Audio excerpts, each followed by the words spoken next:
大家好，我是小丽。现在的东北正是蘑菇大量上市的季节，我们今天就来做一盘小黄蘑。这是需要准备的配料。这个小黄蘑是我婆婆自己在山上采的，要先摘干净，然后焯一下水，再控干水分。尖椒清洗干净以后，先把它切成滚刀块。不喜欢吃辣的朋友呢，要把尖椒的籽去掉。我们再放一个红椒，搭配一下颜色。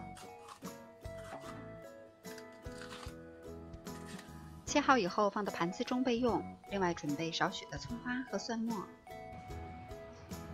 锅中放入适量的植物油，油热以后，先下入一半的葱花蒜末，小火炸香。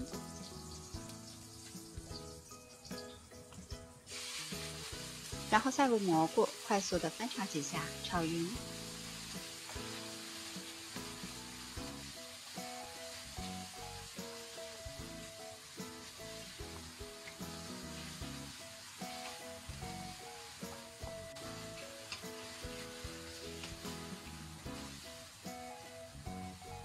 翻炒了一会儿，可以在锅中加入1小勺的黄豆酱，我用的这个是用水卸过的。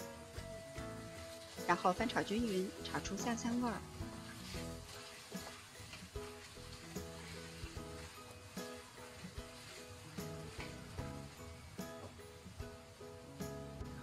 然后放入青红椒，翻炒均匀。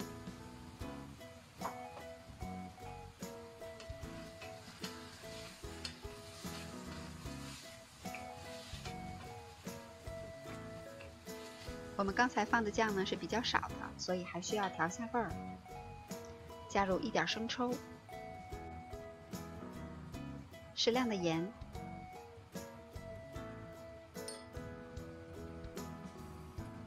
加入少许的蚝油提一下鲜味儿。再次的翻炒均匀。这个时候呢，我们要改成大火，快速的翻炒。让所有的食材味道完全融合，蘑菇也会更加的入味儿。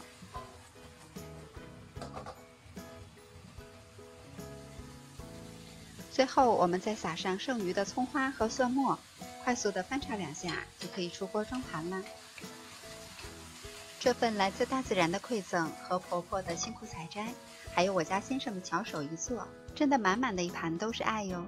味道就自不用说了，滑嫩又可口。喜欢的朋友也试一下吧。我是小丽，明天见。